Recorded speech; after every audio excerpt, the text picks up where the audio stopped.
On our most recent adventure on the Disney Magic for a Marvel Day at Sea Cruise, which was amazing by the way, Michelle and I had so many first-time experiences. One of them was trying an inside stateroom. Now there's more than just one style of inside stateroom on the Disney Cruise Line. They vary by location, and ours had a mirror on the wall and the split bathroom, which I think is absolutely critical. We were in stateroom 2579, the middle of the ship on the second deck. It's considered a 10B stateroom. We'll get back to what that means in a moment. It's a little bit smaller than most staterooms, but if you had told me it was the same size, I would have believed you. I think the reason why I felt like the space wasn't that big of a difference is because it was only the two of us, and the largest stateroom I've ever tried on the Disney Cruise Line is the Deluxe Family Ocean View Stateroom. It's the 5 category on the Dream, which is only about 50 square feet larger, so I really did not feel a difference. Now that being said, if you're comparing your stateroom to a land hotel room or resort room, it is a totally different story. It is much smaller on board, just in general. Our stateroom had all of the touches you would expect from Disney, like a TV and sofa and table and safe and closet, split bathroom, and it even had the option for the pull-down bunk bed if my brother had joined us. The only thing that was missing was a view to the outside. Now it was definitely noticeable, especially for someone who has been in an ocean view stateroom and a veranda view stateroom in the past,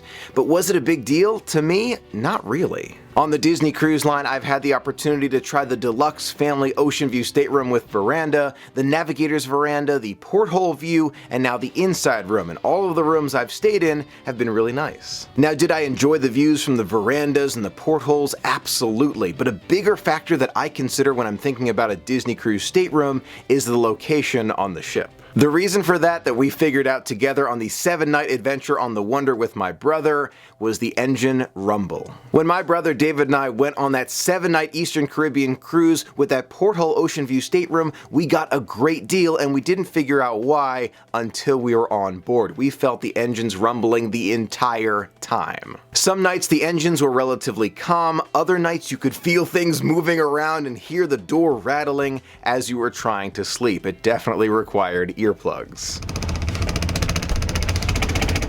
So there's no doubt about it, when you're in room 2146, that's where we are, it's the furthest back you can go, furthest aft, you definitely feel a lot of that rumbling. Now, we got it at a great price. It was one of the restricted rooms, so they put us, in a spot that no one else really wanted to be, and I can understand that. And we learned about it now. I would probably in the future pick something more midships or forward just to avoid some of this rumbling from the engines, but it's a lesson learned. I haven't lost much sleep. David, I think maybe lost an hour or two, but again, it really depends on your style. Can you sleep through this kind of thing? If you can, it might be a great way to get a great deal. But if not, something to be aware of. Choosing between an ocean view room on deck 2 right over the engines versus an inside room just about anywhere else, I would much rather have that inside room so I don't feel the shaking during the night. Now that's just me. I know that there are many guests who don't mind the engine rumble, and if that's you, you can get a great deal. But my brother and I could hear it and feel it just about every night. Besides the location, I really believe it comes down to the amount of time that you plan on spending in the stateroom. If you're like me and you use the stateroom just for sleeping and showering, this might be the perfect way to save money for future adventures. I really like the inside stateroom. When I'm looking to relax on board the Disney cruise ship, I might go to Quiet Cove and relax in those sun loungers, or maybe on deck 4 after a game of shuffleboard and relax in those chairs. But if you like ordering room service, or maybe you just want to sit back and relax in the privacy of your own room throughout most of the voyage, then I wouldn't recommend an inside stateroom or even a porthole stateroom for that matter. I recommend a veranda. Now I really did enjoy opening up those windows in the morning and looking through the porthole to see where we were, but if I spent more time in the stateroom during the adventure,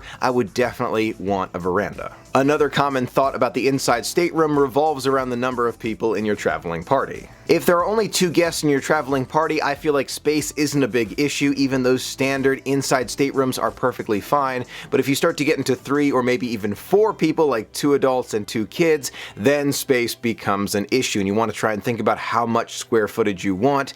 And this is where it gets pretty complicated because there are more categories of staterooms on board than you might think. Whether you're a first-time cruiser or a platinum level Castaway Club member, you probably know about the 4 different stateroom categories. You've got concierge, ocean view stateroom with veranda, standard ocean view, and inside staterooms. Those are the general categories of staterooms on board. Every single stateroom on board falls into one of these categories. That being said, there are several more subcategories that I'm going to go into here. Now, before I dive in, I want to say the number of different categories, when you look at it, can definitely make your head start to spin. If it does, don't worry about it. I'm going to break it down, and at the end, I think it's going to make a lot more sense because I'm going to show you exactly what you want to look for. Within those 4 general categories of staterooms on board the Disney Magic and Wonder, there are 21 subcategories, and on the Dream and Fantasy, there are 28 subcategories of staterooms. Thanks to my friend Gordon at Vacation with the Magic. Thank you again, Gordon. I have some very cool deck plans here. These show the Magic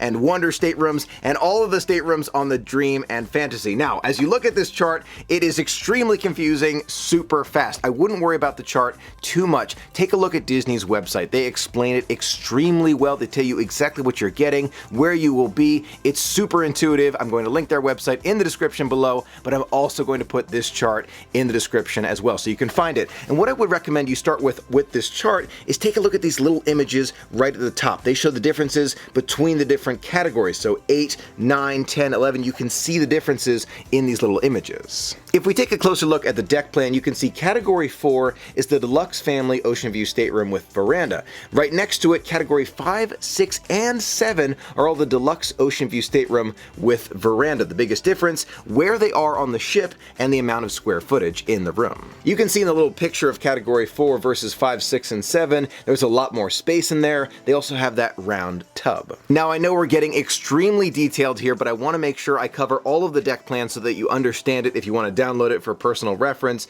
You can see in Category 4, there's actually more than one style of Category 4. You've got 4A, B, C, D, E.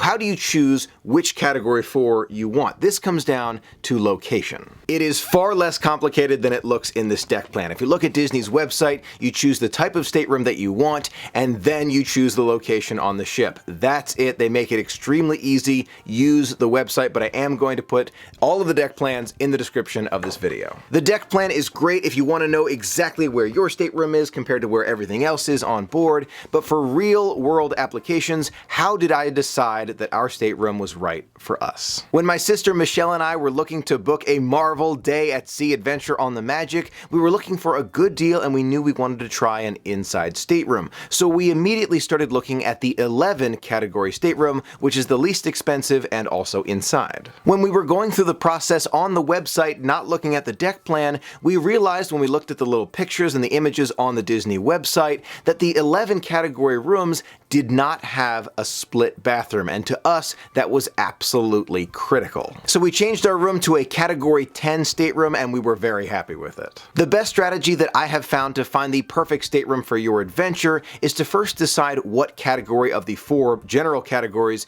you want. Do you want concierge, veranda, ocean view, or inside? Next, using Disney's website or the deck plan, decide which subcategory is best for you, and the best way to go about this is to just look at the different amenities and different things they have in each stateroom. Do you want more square footage? You want that round tub, a larger porthole? These things vary, and once you decide that, you'll know the subcategory. Last but certainly not least, you have the location of your stateroom. Now, I know I said that the location is the most important part, but first you want to figure out what kind of stateroom you want to be in, and then you can change the location, and the price will vary based on the location. Maybe further away from the aft, closer to the middle, that's going to increase the price by a little bit, but just keep those factors in mind, and you can decide on Disney's website. As a side note, I want to clarify the aft part of the ship is not a bad part of the ship to be in, it's just the lower decks where you'll feel the engine rumble. I actually stayed in a Navigator's Veranda stateroom on deck 6 right over the aft part of the ship. I did not feel a thing, so it just comes down to those lower decks. In the aft area, you will feel the engine rumble. Now for the big question, would I get another inside stateroom for a Disney cruise in the future? The answer, absolutely. We hardly spent any time in the stateroom. We spent most of our time meeting characters or out on the deck or at the pool, and given my current cruising style, inside is perfect for me. Now that being said, I don't want to take away from those ocean view or veranda staterooms. I will definitely be going back to another ocean view and veranda stateroom in the future. It depends on the itinerary, what I want to see outside, and my cruising style for that trip. If you have more than 2 people people in your traveling party, I do recommend a larger stateroom if possible. If not possible, don't worry about it. It's just going to take a few minutes for you to adjust to the smaller quarters. Those are my thoughts of the inside stateroom on the Disney Magic. Now, I would love to hear from you. Do you love inside stateroom, a great way to save money, or do you really prefer the veranda? You've got to have at least ocean view on your Disney cruise. Let me know your thoughts in the comments below. I would love to hear from you. If you're looking for more information about how you can book a Disney cruise using Disney's website, I've made a step-by-step video. You can find it linked right there at the I button. Thank you so much for being a part of the magic with me. Until next time, have a magical day.